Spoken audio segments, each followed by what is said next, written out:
Presented by Botano, Nick Alberga and Jay Rosehill checking in once again. It took the arbitrator quite a bit of time to divvy up a ruling, but they finally figured it out. A one-year deal, $3.55 million for Ilya Samsonov. Your initial thoughts, Rosie? Glad it's done. Wasn't a huge deal. I didn't think there'd be a lot of drama or controversy. I mean, I think both parties were relatively on the same page. I mean, a few $100,000 here or there, bonus for either party, but seems like they met basically middle of the road. And I think everyone's glad it's wrapped up and we're moving on.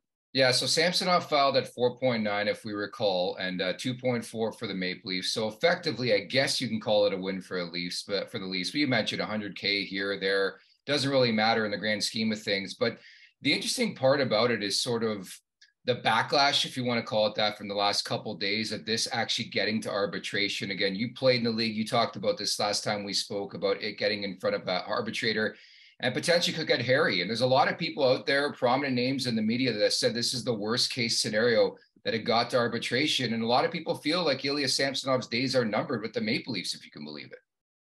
I think that's an overreaction. I don't think there's any reason to think that. Would it be nice if they just said, "Hey, we all know what the number is. Let's just do that." But I think we talked about before the fact that it goes to arbitration awards the Leafs, a window of opportunity to buy out someone, i.e., Matt Murray. That's a positive. You could say Ilya was being a team player on that front, and once it gets to that point, and well, okay, Ilya and his agent are going to throw out a number. Okay, 4.9 would be ideal, and they're like, okay, well, our number's this point, and what was it, 2 point something would be ideal. Yeah. Okay, I think everyone kind of knew it should probably be somewhere in the middle. One's going to high shot it and one's going to low ball it, and they pretty much met at the middle. So I have no idea why people would say this is a loss, or this is going to fracture relationships or anything. I know going through arbitration isn't ideal. These days, I don't think Ilya needs to be in the room while the Maple Leafs are talking to the arbitrator. Like we talked about earlier, that is a blow to the confidence and tough for relationships when a team's just bashing the guy and showing a highlight reel of lowlights, basically, of him getting scored on, being out of position, losing this game, coughing up this big goal. Like, that's no good. But you got to tell the arbitrator why you think it should be down at this number.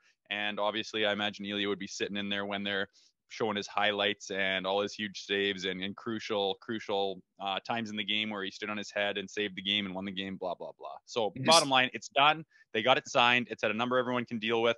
And I honestly think that now that it's done, both teams are starting to look to the future, and Ilya's probably like, okay, I got my chunk of money here. That's what I'm worth. That's what I want. Now it's about going and having a huge year, trying to go as deep as possible. Their eyes are on the Stanley Cup. Why the hell wouldn't they be? See how far they can go, and then free agency with a big cap next year. He could be licking his lips if things go well.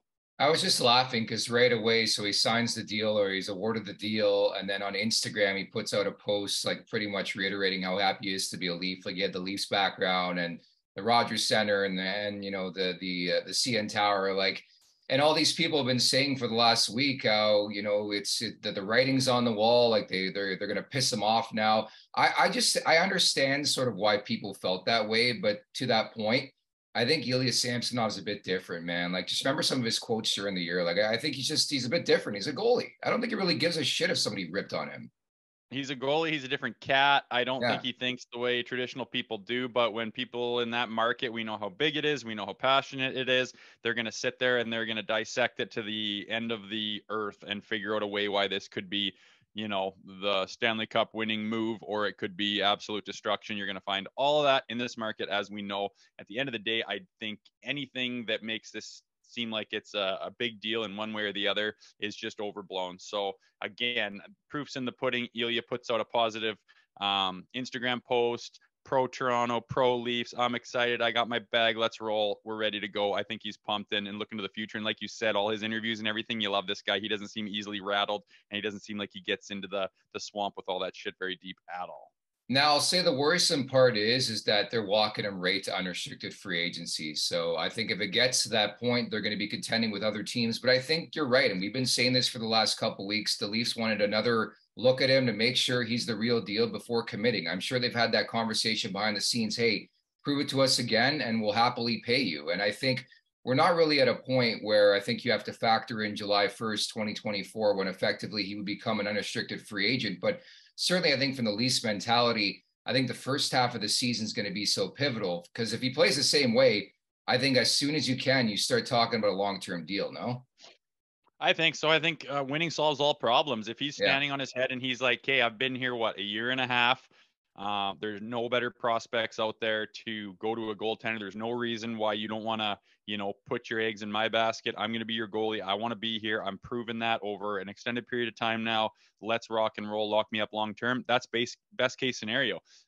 Struggles through the year a little bit. See what happens. Bottom line is, that's probably going to be the distraction throughout the year.